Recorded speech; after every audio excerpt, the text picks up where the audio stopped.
በስመ አብ ወወልድ ወመንፈስ ቅዱስ አሃዱ አምላክ አሜን።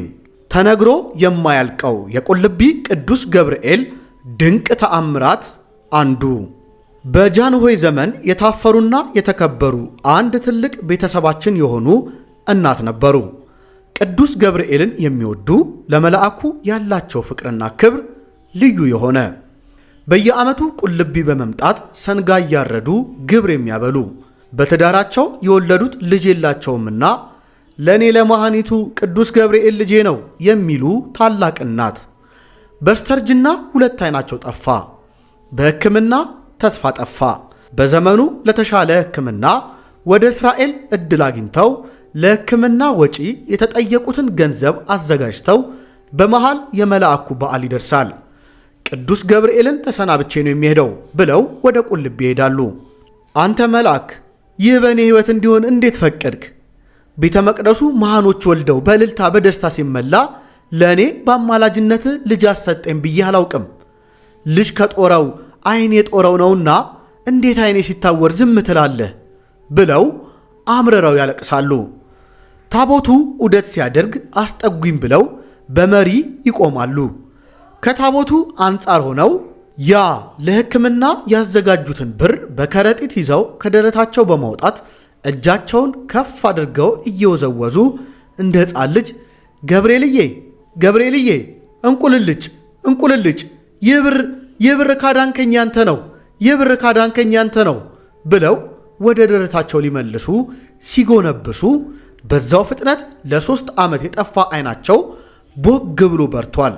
ከደስታቸው ብዛት እንደ እብድ ነጠላቸውን ጥለው እልልታቸውን አቅልጠው ምስጋና አቅርበዋል። ይህን ድንቅ ተአምር ሲፈጸም ያዩ በሕክምና ወጪ የረዷቸው በቁልቢ ቅዱስ ገብርኤል በዓል የተገኙት አፄ ኃይለ ሥላሴ የብር መጾር መስቀል በዓመቱ አሰርተው ሰጥተዋል።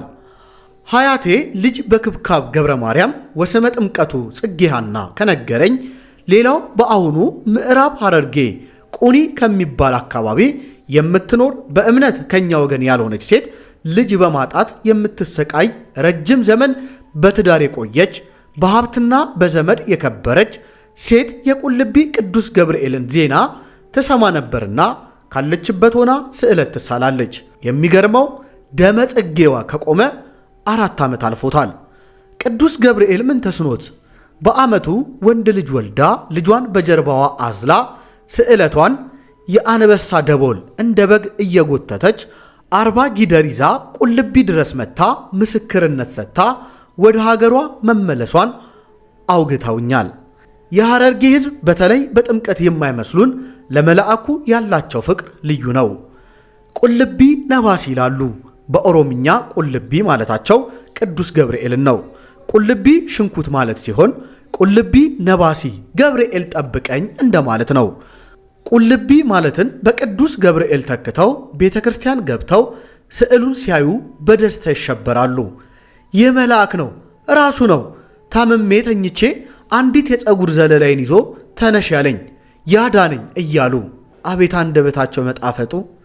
ቅዱስ ገብርኤል ኢትዮጵያን ከጥፋት እኛን ከስደት ይሰውረን። የተደራውን የዘረኝነት ጽልመት ይግፈፍልን። መልአከ ሰላም ቅዱስ ገብርኤል ኃያል በክንፎቹ ረቦ ከሰው አውሬዎች መዳፍ ይጠብቀን ይታደገን። አሚን። የተደረገላችሁን የሰማችሁትን ያያችሁትን ምስክርነት አካፍሉን። አትደብቁ የእግዚአብሔርን ሥራ።